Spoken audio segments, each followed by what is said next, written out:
पहले सीबीआई फिर ईडी। अब केजरीवाल के डिप्टी सीएम की तरह नीतीश कुमार के डिप्टी सीएम भी जाएंगे जेल। लैंड फॉर जॉब स्कैम में ईडी और सीबीआई को मिल गए अहम सबूत। मनीष सिसोदिया की तरह हो सकता है तेजस्वी यादव का हाल।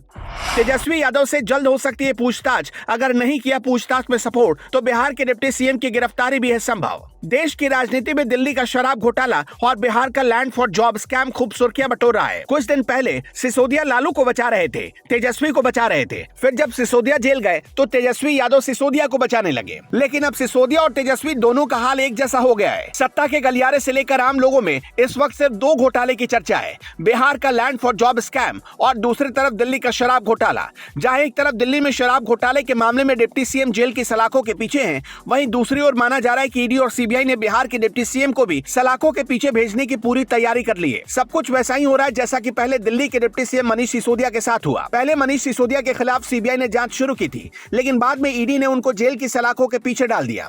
अब इसी तरह की कार्रवाई लैंड फॉर जॉब स्कैम में भी चल रही है। पहले सीबीआई ने मामले की जांच की, फिर शुक्रवार को 24 ठिकानों पर ईडी की छापेमारी हुई। साथ ही सीबीआई ने बिहार के डिप्टी सीएम को अपने कार्यालय में तलब किया, लेकिन तेजस्वी यादव नहीं गए। अब इस पूरे मामले में ईडी ने एक प्रेस नोट जारी किया है, जिसमें लैंड फॉर जॉब स्कैम में सीधे तौर पर तेजस्वी को आरोपी बताया गया है। हालांकि इन आरोपों को मीडिया के जरिए तेजस्वी यादव ने पूरी तरह खारिज कर दिया। हम आपको इस रिपोर्ट में बताएंगे ईडी ने 24 ठिकानों पर जब जांच की तो क्या क्या सबूत मिलने की बात कही, ईडी ने किस तरह से लैंड फॉर जॉब स्कैम में तेजस्वी यादव के खिलाफ सबूत मिलने की बात कही। साथ ही हम आपको ये भी बताएंगे इस पूरे मामले पर तेजस्वी यादव का रिएक्शन क्या रहा। जैसा कि आप सभी जानते हैं कि वर्ष 2004 से 2009 तक जब लालू प्रसाद यादव रेल मंत्री हुआ करते थे तो लैंड फॉर जॉब स्कैम घोटाला हुआ था।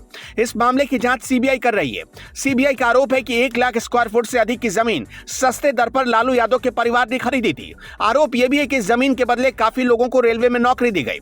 इस पूरे मामले में सीबीआई ने 7 प्रकरणों की जांच शुरू कर दी है। शुक्रवार को इस मामले में एक नया मोड़ सामने आया। अचानक ईडी ने 24 स्थानों पर रेड कर दस्तावेज और नकदी की तलाश की। ये ठीक वैसा ही है जैसे पहले मनीष सिसोदिया के साथ शराब घोटाले में हुआ था। पहले सीबीआई ने तमाम जगह से दस्तावेज खंगाले थे, जिसपे कुछ डेटा गायब होने की बात सामने आई थी, लेकिन ये डेटा रिकवर होने के बाद ईडी पूरे मामले को सामने लाने में जुट गई थी।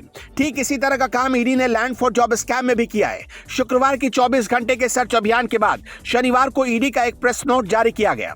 इसमें तेजस्वी यादव के ऊपर सीधे आरोप लगाए गए। ईडी की प्रेस रिलीज में बताया गया कि दिल्ली के न्यू फ्रेंड्स कॉलोनी केडी 1088 नंबर का मकान messrs AB exports private limited के नाम पर रजिस्टर्ड है। ये 4 मंजिला कोठी है जो तेजस्वी प्रसाद यादव और उनके परिवार के स्वामित्व वाली और नियंत्रित company AB exports private limited का है। 150 करोड़ की कीमत वाले इस बंगले को तेजस्वी यादव और उनके परिवार को कागज पर सिर्फ 4 लाख रुपए पर बेच दिया गया था। ईडी ने लैंड फॉर जॉब स्कैम में कई जमीनों की अवैध रूप से रजिस्ट्री कराए जाने और इन जमीनों का वर्तमान बाजार मूल्य 200 करोड़ रुपए से ज्यादा होने की बात कही है। ईडी का दावा है कि इन जमीनों की रजिस्ट्री के लिए खड़े किए गए कई बेनामी लोगों, फर्जी संस्थाओं और दूसरे लोगों की पहचान भी हो गई है।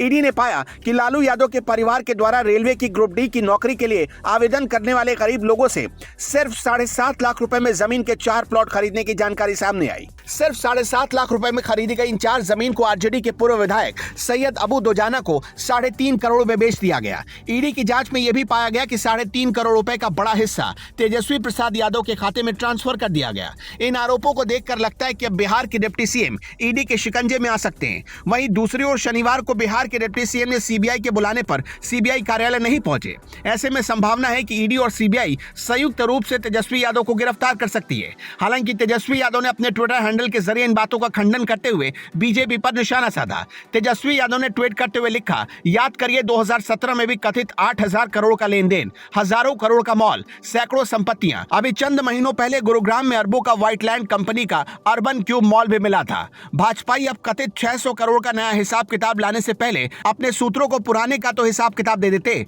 भाजपा सरकार द्वारा सूत्रों के हवाले से इधर उधर की भ्रामक अफवाह फैलाने अथवा खबर प्लांट करवाने की बजाय रेड के बाद हस्ताक्षर किए जाने वाले पंचनामा की सूची ही सार्वजनिक कर देनी चाहिए। अगर हम इसे सार्वजनिक कर देंगे तो इन बेचारे नेताओं की क्या इज्जत रहेगी, सोच लो।